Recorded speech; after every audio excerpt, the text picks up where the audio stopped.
you. It is great to be here with you in Holland, Michigan, and I've got some good news. In 7 short days, we're going to make Donald J. Trump the next president of the United States. That's pretty fun.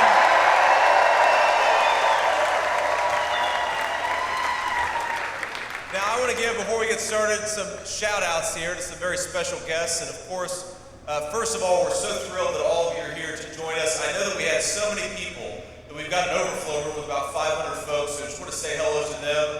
Sorry you guys couldn't get in, but get out there and vote. Let's help us win. The next time we come back to Michigan, we'll do it in a bigger venue.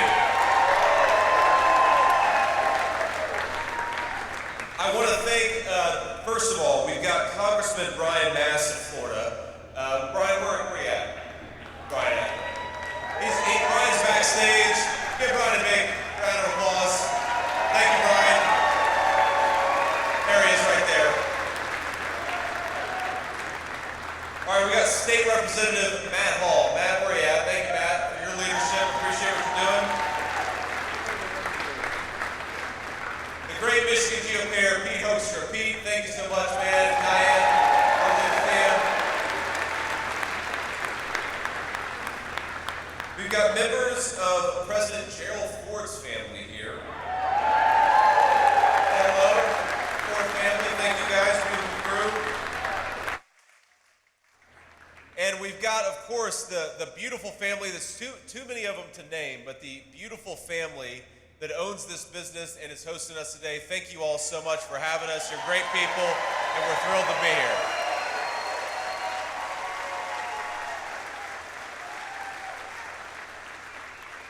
So, you know, I was thinking that I actually feel bad for Governor Tim Walz of Minnesota, and I'm probably the only person in this room who feels bad for Tim Walz because he's actually got, in a lot of ways, the hardest job in American politics. He's got to go around the country and try to pretend that Kamala Harris is fit to serve as president of these United States. And you think about it, what Governor Tim Walz has to do, and we should, I know we've got a lot of church-going folks in this room, and we love you. We're thrilled to have you. We ought to spare a prayer for Governor Tim Walz, because think about it. This guy's got to go around and pretend that Kamala Harris isn't the cause of the inflation and the affordability crisis affecting American families. He's got to go around and pretend that even though Kamala Harris said she was going to open the border, he's got to pretend that she somehow cares about border security. And he's got to pretend that the vice president who presided over the most chaotic situation in the world is somehow going to be a president of peace and prosperity. He's also got to pretend that Kamala Harris actually has ideas for how to govern the United States of America. I've actually got, in a lot of ways, I've got the easiest job in American politics because all that I have to do is remind people that Donald J. Trump was the president of peace and the president of prosperity.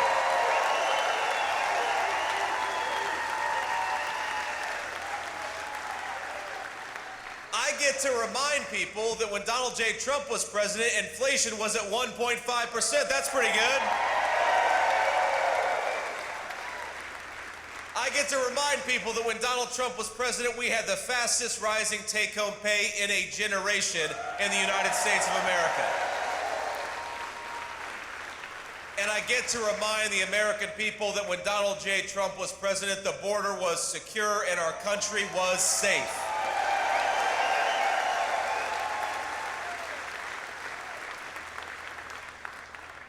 Now, the thing about Kamala Harris, and I will, you didn't expect me to be bipartisan today, but here I am saying something nice about Governor Tim Walz and something nice about Kamala Harris.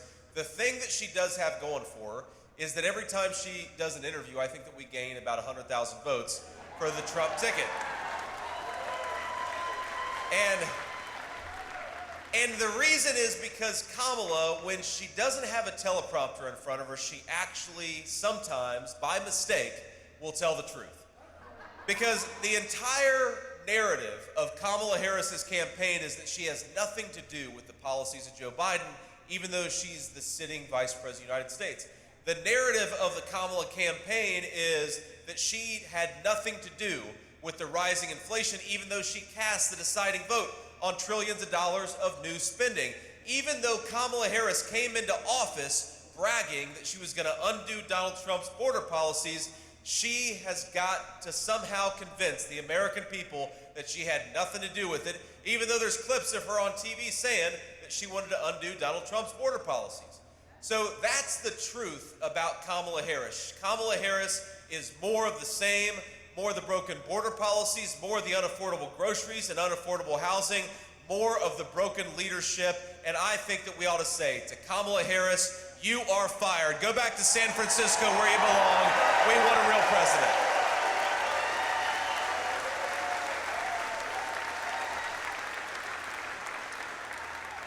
Now, of course, we're going to do that in 7 days, but it's funny, Kamala Harris sometimes gives us a little bit of help along the way, and that's what's so interesting is, you know, the media says that she only does softball interviews, right? So she'll do an occasional interview with a tough journalist, like one or two, over the course of the whole campaign. But she only mostly does softball interviews. And I know we got a lot of baseball fans in the room. And the problem with a softball interview is you've still got to be able to hit a softball. And I don't know that Kamala Harris can hit a T-ball based on what we've seen from some of these interviews. Because again, she is trying to run away in her scripted speeches as far away from the record of the last 4 years as possible. She's trying to pretend that she's the change candidate, even though we know she's the candidate of more of the same broken policies. And yet a couple weeks ago, she gave an interview on The View. And in that interview, she kind of admitted that she's been lying to the American people for the past 3 months. Now, you will never hear me complain about running for Vice President of the United States. It is the great honor of my life to stand here in this beautiful facility in front of all of you and to ask you to make me your next Vice President. That's an incredible thing, and we're thrilled about it. And I'm having fun.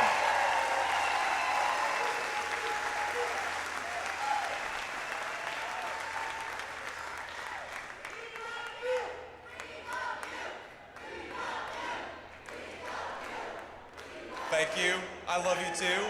Ladies, beautiful. Thank you all. But look, here's the one complaint that I'll make is that sometimes, as an act of public service, I will watch Kamala Harris on programs like The View so that you don't have to. It's what I'm willing to do. This is a life of service that I've chosen.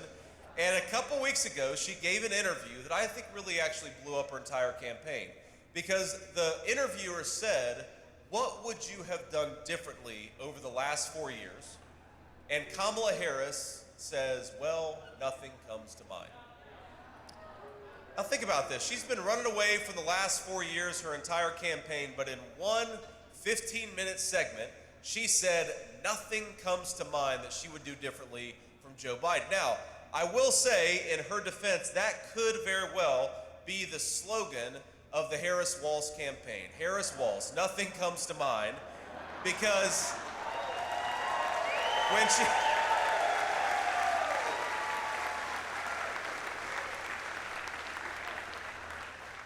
But we know that when Kamala Harris says she's going to fix the border, and you actually ask her, well, how are you going to fix the border? She'll say, well, nothing comes to mind, right? We know that our fellow citizens are struggling to buy groceries, struggling to put food on the table, struggling to afford housing. What is Kamala Harris's answer to those problems? Nothing comes to mind. And this is true of nearly every problem we're confronting as a country, and we can laugh and we can have a good time. And by the way, I think that we're having a lot more fun on the Trump campaign than the Harris campaign is having right now.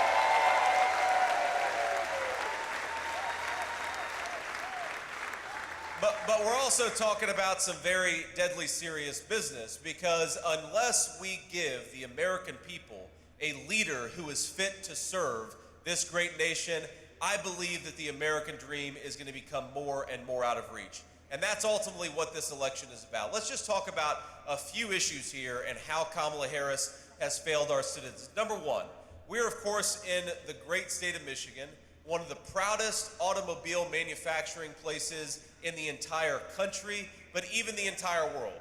And yet Kamala Harris came into office promising job-killing EV mandates and subsidizing rich people to buy electric vehicles that are made in China instead of supporting the great Michigan auto workers who build the best automobiles in the world. Now, I think that's a scandal. President Trump and I actually take a slightly different approach to the car issue. We think, number one, that we ought to make car loan payments tax deductible to empower Americans to pay their bills. But we also follow a very basic principle that this is the United States of America, and so you ought to be able to drive whatever automobile you want to, because we believe in the freedom to choose.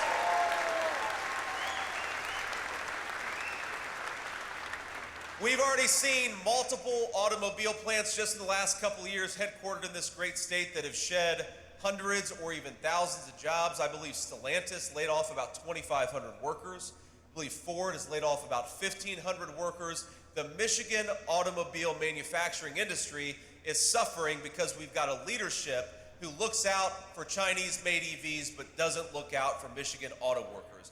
And I make you a promise. When Donald J. Trump is back in the White House, Michigan auto workers will have a friend and a fighter in the Oval Office. We're going to make Michigan car making great again.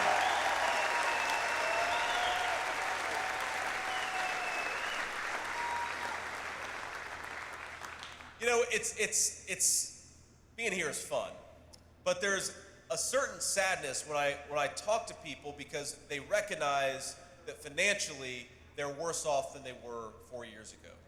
I think the excitement that we feel in this room is excitement in the knowledge, hope in the knowledge that we can do a lot better in the United States of America, but there are a lot of our fellow citizens out there who are struggling financially in a very big way. Now, I'm 40 years old. I actually turned 40 just a couple of months ago, right after I became the VP nominee, and I will tell you, I used to say all the time, especially right after my birthday, how angry I was that I had just turned 40, and then somebody who had just turned 60 or 70 would come up to me and tell me to shut the hell up, that I was lucky that I had just turned 40. So I took that line out of my speeches, but in 40 years, for the first time, we have our fellow citizens who are worse off financially than they were 4 years ago. And sometimes politicians can make this stuff more complicated than it needs to be. A very simple question, especially to the swing voters all over the state of Michigan, is, are you better off than you were 4 years ago? And for most of us, the answer is no. So here's a very simple proposal. Rather than doubling down on the failed policies of Kamala Harris, let's go back to the strong leadership, the prosperous leadership of Donald J. Trump, and let's unleash.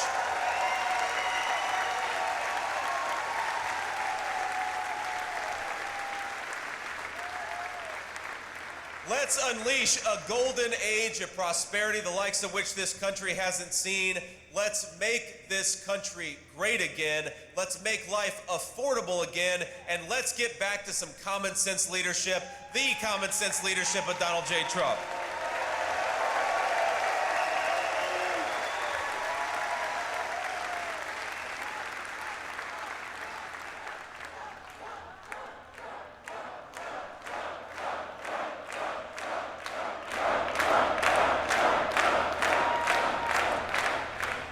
So for the swing voters at home, I just want to walk through a few of the ways in which things have gotten much worse for the common people of our country. 25% increase in grocery prices in the state of Michigan. The cost of living overall is up more than 20% in the state of Michigan. Inflation under Kamala Harris has cost the average Michigan family $29,000. And at the current pace, it's costing the average Michigan family over $1,000 a month. Think about this. You're paying more than $1,000 a month just to afford the basic necessities, the things that you could have afforded for much less when Donald J. Trump was president of the United States. Home prices in Michigan are 41% higher under Kamala Harris's leadership. And importantly, and this one really worries me because this suggests our fellow citizens are hurting, credit card delinquencies are up over 9% in this country. That means a lot of our fellow citizens cannot afford to pay their bills. So, for a lot of the folks at home, the people who are watching the clips, it's very, very simple. We have got two choices in this country. We have got the pathway of higher grocery prices, higher housing prices, a wide open southern border, and then we've got the Donald J. Trump pathway of peace, prosperity, and an affordable American dream. In 7 days, let's choose the pathway of peace and prosperity.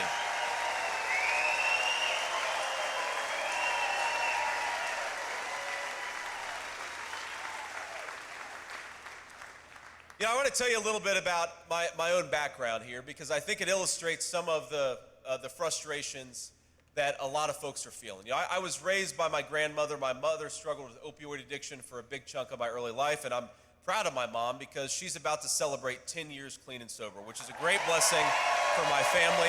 Thank you.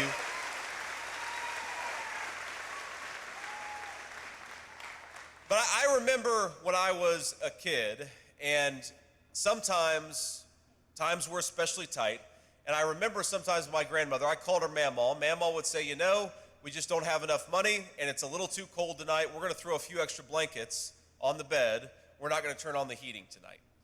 And I know there are a lot of Michigan families, and I know it gets even colder in Michigan than it does in my home state of Ohio, a lot of Michigan families who are going to be worried about whether they can turn the heat on in the middle of a cold winter night. And I think that's a disgrace. We've got the richest and most prosperous country in the world, and right now we've got a vice president who would rather buy oil and gas from tin pot dictators all over the world. I say we make energy more affordable for American citizens. We drill, baby, drill, and give everybody the right to turn on their heat in the middle of the night.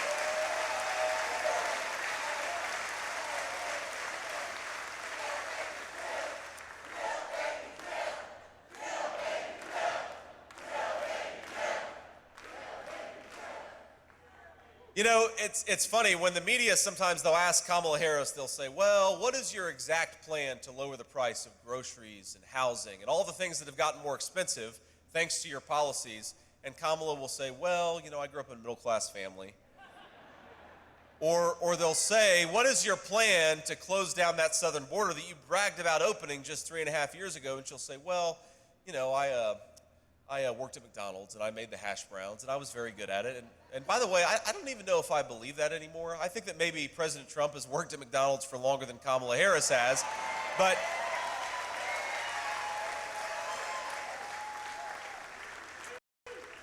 what does it say about Kamala Harris? And what does it say about the kind of vice president she has been and the kind of president she be, that she cannot answer simple questions about what she plans to do as president of the United States? And one of the things that I think it says is that Kamala Harris is not so much a candidate as representative of a broken machine in American life. She doesn't so much want to be the president. She wants to just follow orders, I believe, from the same people who have broken our country over the past 20 years. Think about it. How can Kamala Harris, who is a member of the political party that has governed this country for the past 20 years with the brief interruption of 4 years of Donald Trump's leadership, how is it possible for her to stand on a stage and blame Donald J. Trump for the very things that she has done? You do that when you don't have any ideas, and you do that when you have no idea what you want to do as President of the United States. And set to the side any policy disagreements that we have with Kamala Harris. I am terrified about having a person like that sit in a room with Vladimir Putin and Xi Jinping if she cannot answer friendly questions from the friendly American media. How can we possibly expect her to negotiate on our behalf in front of the world's worst people? We can't.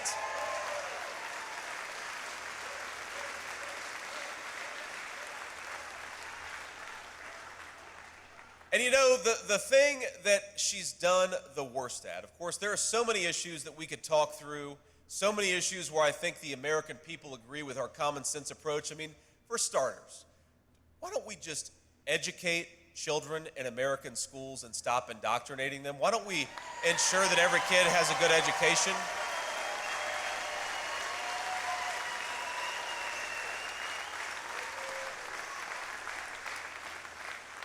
When we've got $1.7, $1.8 trillion deficits every single year, why is it that Kamala Harris wants your tax money to fund sex changes for illegal immigrants? That's pretty crazy.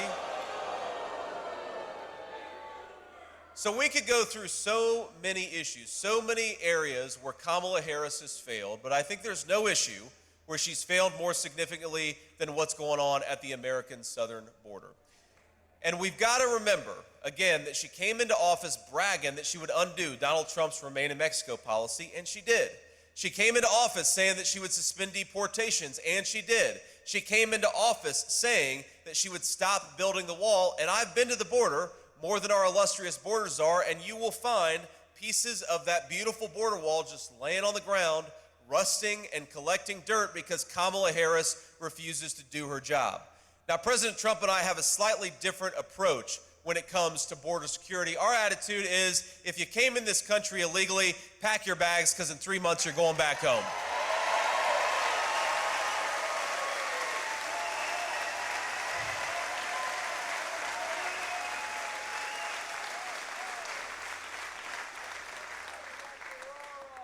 There are 425,000 illegal alien criminals in the United States of America today.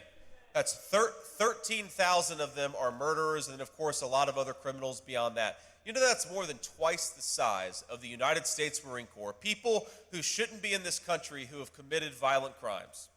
We've got 85,000 children in Michigan public schools who are the children of illegal aliens, and of course we know that a lot of those students don't even speak English. Now, what happens to the quality of a Michigan school when you have thousands upon thousands of children who don't even speak English? We know what that means. The guidance counselors and everybody else have to distract resources from the children of American citizens to focus on the children of people who shouldn't be here. And that makes everybody's education worse off. We know that hospital wait times in the state of Michigan have skyrocketed because we've got illegal aliens at our emergency rooms getting health care and getting put in line in front of American citizens. And I don't begrudge, by the way, any illegal alien for wanting a better life, for wanting to have a good life in the United States of America. But number one, you've got to come through the proper channels and you've got to come in the right way.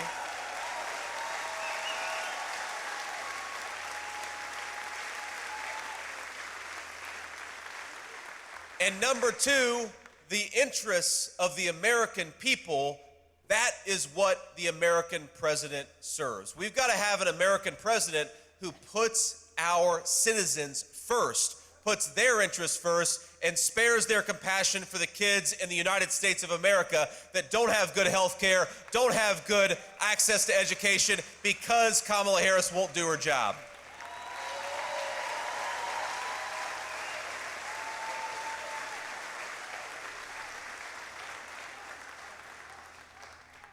Illegal immigration costs the state of Michigan.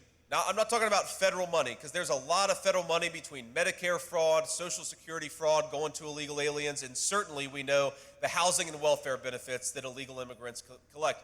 Michigan is spending $1.1 billion per year to deal with the border crisis of Kamala Harris. And I think in so many ways, this election is very simple. It's a very simple principle. That when Donald Trump was president, things were going pretty well, and now that Kamala Harris is running the country, things are going pretty poorly. So I'd like you to think about it in this way. Kamala Harris, when we're talking about the border, Kamala Harris broke it, and Donald Trump will fix it.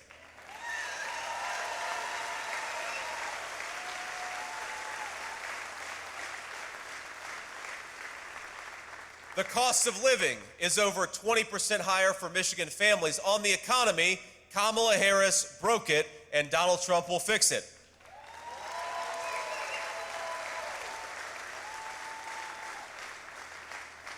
We've got a record number of our people dying of fentanyl overdoses that was imported by the Mexican drug cartels.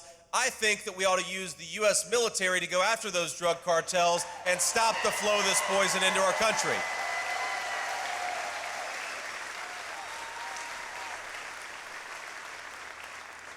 But again, when it comes to record numbers of young Americans dying of overdoses, Kamala Harris broke it, and Donald J. Trump will fix it. That is what this election is all about. Now, look, you don't have to agree with me on everything. You don't have to agree with everything that Donald Trump, every policy viewpoint of me or President Trump, you don't have to agree with everything that we say. But I think most Americans, most fair-minded people would look at the past 4 years, compare it against the successful leadership of Donald Trump and say, look, Donald Trump built a great economy. He secured the border. He did so many good things. Kamala Harris broke it. Now let's put Donald Trump back in there to fix what Kamala Harris has broken.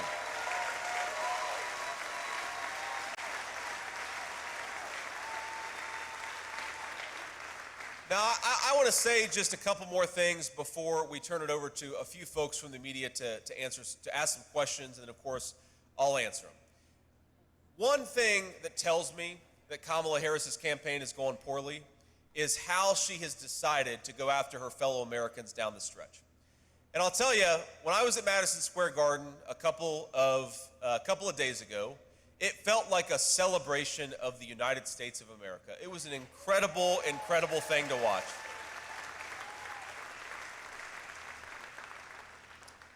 You know, my kids were there, my wife was there, my 7-year-old told an inappropriate joke to Donald J. Trump, which, you know, luckily the president took it in stride. We had great singers, we had American business tycoons, and of course we had our favorite president. And it just felt like a lot of people were thrilled to be there to celebrate the United States of America, our history, and most importantly, what our future could hold if we fix the broken leadership. That's all that Madison Square Garden was about a couple years ago. Sorry, I mean a couple days ago. But here's what Kamala Harris and her team have decided to do over the last couple of days. They've decided to compare Donald Trump's rally in Madison Square Gardens to a literal Nazi rally almost 100 years ago in this country. They've done it. You can go watch the clips yourself. Even though I believe Bill Clinton, just a few short years ago, accepted the Democratic nomination in Madison Square Gardens when a bunch of people who just want to close down the border and get back to affordable prices gathered to celebrate the future of our country, they called us literal Nazis. That is the Kamala Harris strategy down the stretch. And I want to ask a couple of things. The first thing I want to ask is for us to not take the bait.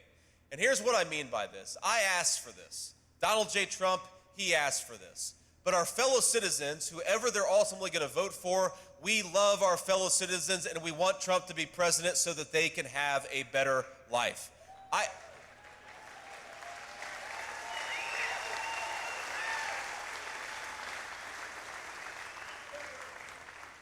don't care that Kamala Harris and Tim Walz attack me, and I don't care that they criticize us for this policy view or that policy view, but I think it is disgraceful for a person who wants to lead this great nation to call half of her fellow citizens Nazis because she disagrees with their politics.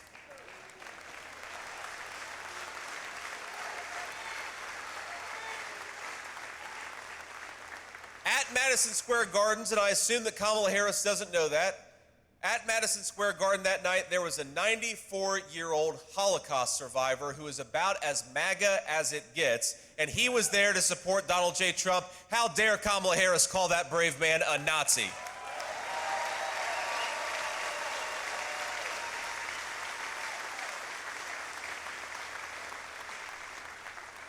How dare she attack the citizens of her own country for daring to tell her that she's done a bad job? How dare she call her citizens, her fellow citizens, racist for wanting to secure the southern border? How dare she call us fascists for wanting more affordable groceries for our children? Kamala Harris, if you want to look at the face of disloyalty to the United States of America, look in the mirror. Don't attack your fellow citizens for loving this country enough to fight for it.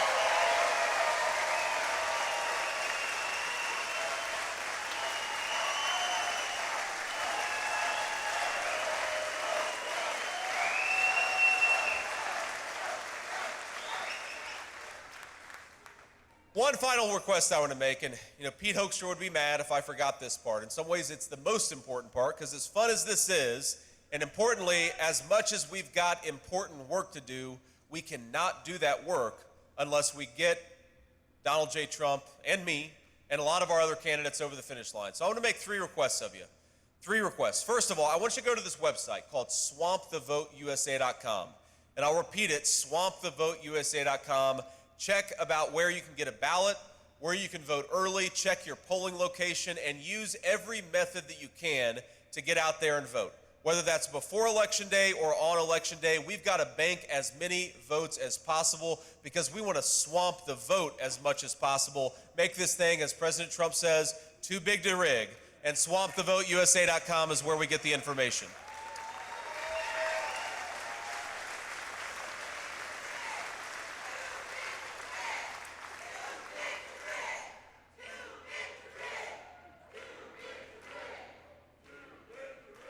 The second request I want to make is for everybody, and I see a lot of you got your phones. Take out your phone and take a photo before we wrap. And again, we'll have a little bit of time because I'm going to take some questions from reporters and post on social media, send texts around, make some phone calls. Just talk about why you're voting for Donald J. Trump. Because as much as Kamala Harris and her allies in the corporate media, they're never going to tell the truth about this campaign. You know who can tell the truth? All of us. So let's get out there and tell that truth for the next 7 days. And the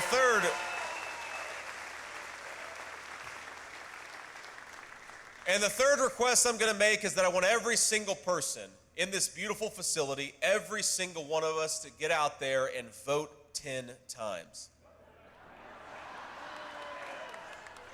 And here's what I mean. I mean vote 10 times the legal way. And the way to do that is to take yourself to the polls and then take 9 of your friends and family with you. Let's all commit to doing that because this state is within victory, but only if we get out there and work for it.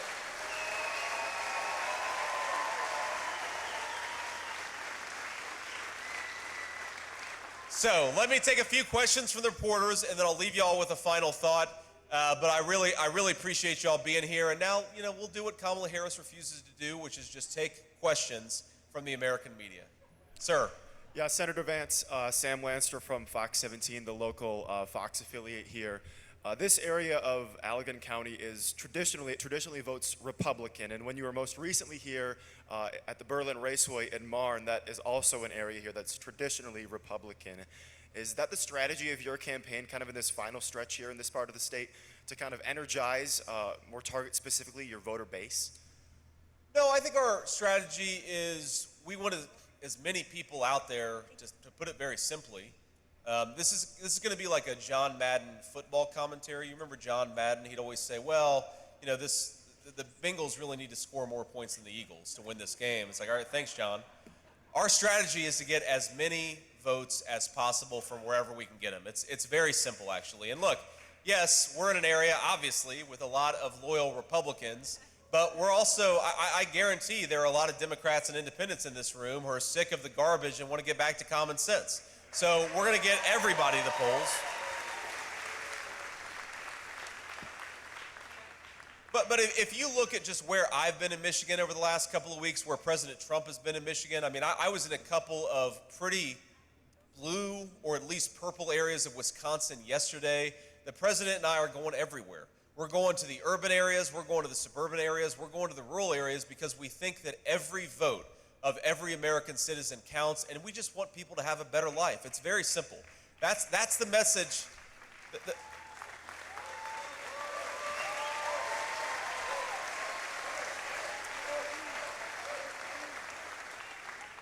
The message of our campaign is that the American people could have such a better life if we just fix the broken leadership in Washington, D.C. Kamala Harris broke it. Donald J. Trump will fix it. That's why we got to win in 7 days. Thank you. Next question.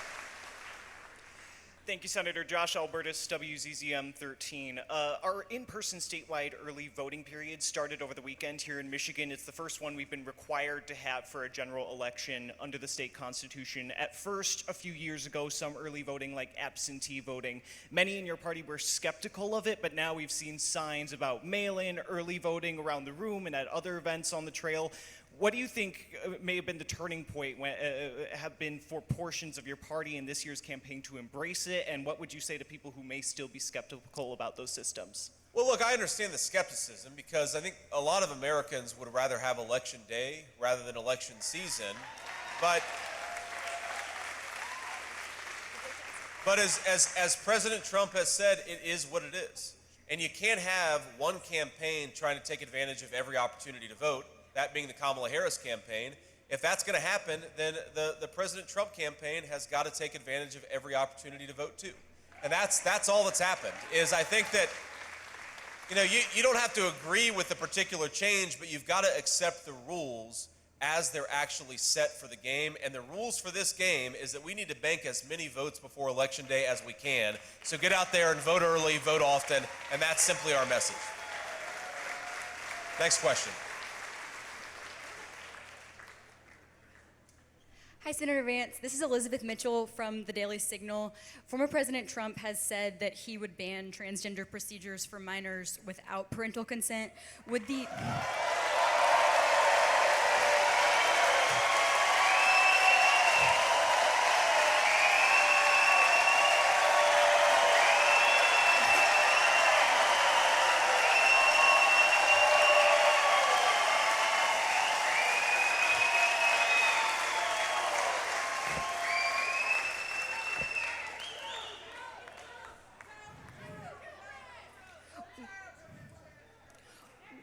Would the Trump-Vance administration consider banning sex changes for minors in all cases with or without parental consent?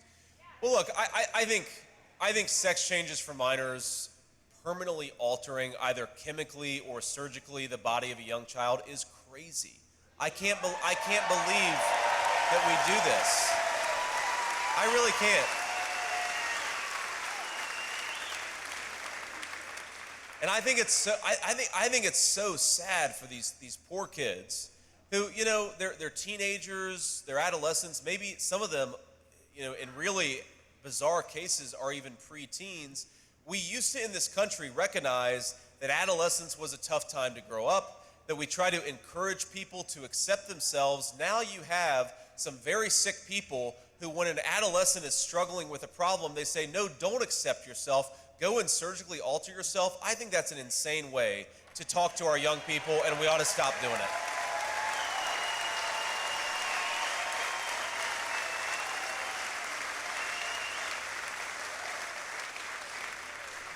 We'll do one more question. Senator Vance, Rick Albin at Wood TV. Across the 7 battleground states, you and Donald Trump lead. But many of those states, at least 5 of those, are below single digits. Sure. 0.3, 0.8 in the state of Michigan, 0.2. It's one of the closest races that I've seen in a long time covering presidential races. How concerned are you that those margins are too small and hard to defend? I am extremely concerned that those margins are too small, which is why I'm here telling everybody to get out there and vote as much as you can. Get your friends and family to the polls. This is not, it raises a good point. I mean, knock on wood, because I'm a little superstitious here, but look, we are in a very, very good place in this race. I really do believe that Donald J. Trump is going to win the state of Michigan and become the next president of the United States.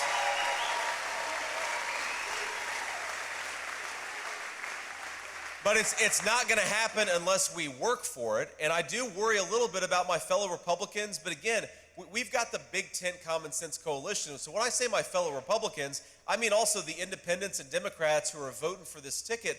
We have got to keep working for it. We cannot get complacent here.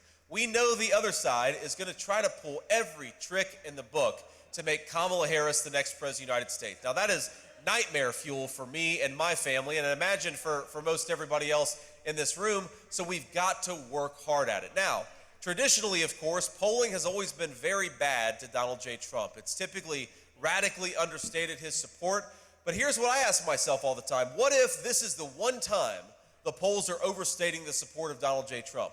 You don't want to be the person who could have been the difference between President Trump and President Kamala Harris and to have forgotten to vote. So get out there and vote. Let's do this thing. Don't leave it to chance.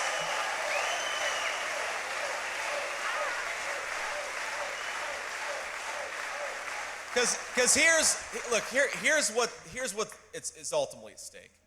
And I want to remind you, as you're working hard over the next 7 days, and again, we've got plenty of room and plenty of space for people who want to volunteer, who want to phone bank, but the most important thing you can do is to get your friends and family who would vote the right way, make sure they actually get out there and get to the polls. Because a lot of folks, what we see right now is that Democrats are not getting their people who don't vote that often, those people are staying at home for the Democrats. The people who are going to vote for Donald Trump but don't always vote all the time, we got to make sure they get out there and get to the polls. That's really the name of the game. But we got to remember, this is not about beating the Democrats for its own sake. As much as fun as it will be to beat Kamala Harris and the Democrats on November the 5th, trust me, I'm going to enjoy it more than any person in this room. Why are we trying to beat the Democrats in this election? It's to give the American people the leadership that they deserve. That's what this is ultimately about.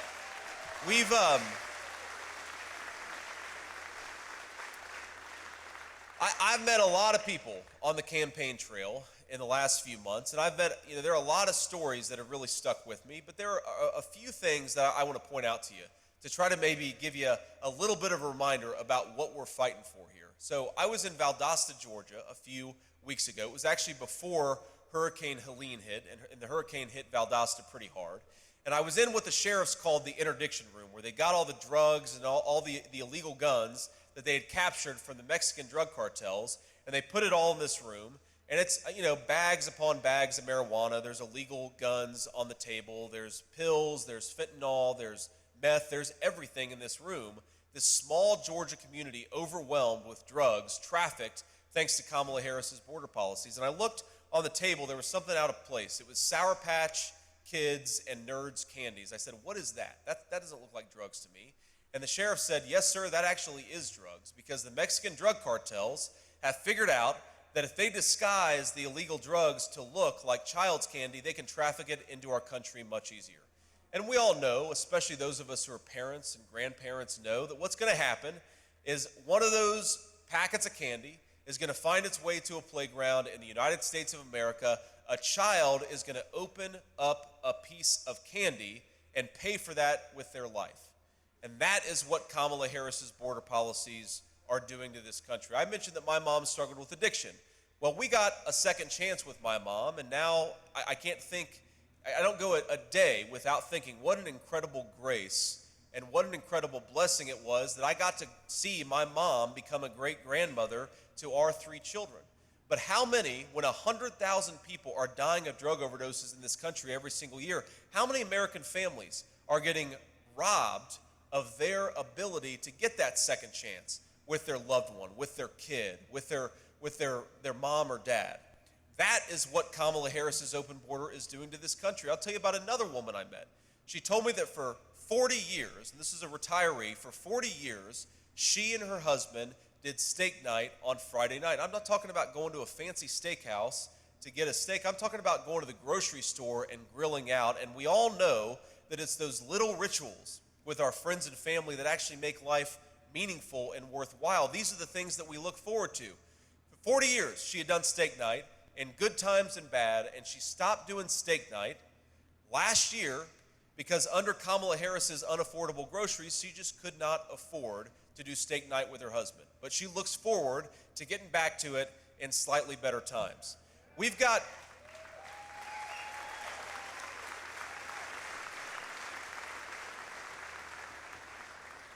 our fellow citizens are losing their loved ones to drugs that are coming across the southern border. Our kids are growing up in communities that are less safe. Our retirees are unable to afford family rituals like steak night because of the broken leadership of Kamala Harris. What we get an opportunity in 7 days, my friends, is to give the American people a president who will fix what Kamala Harris has broken. We got 7 days to go. Let's get it done. God bless you guys. Thank you for having me. We'll see you soon.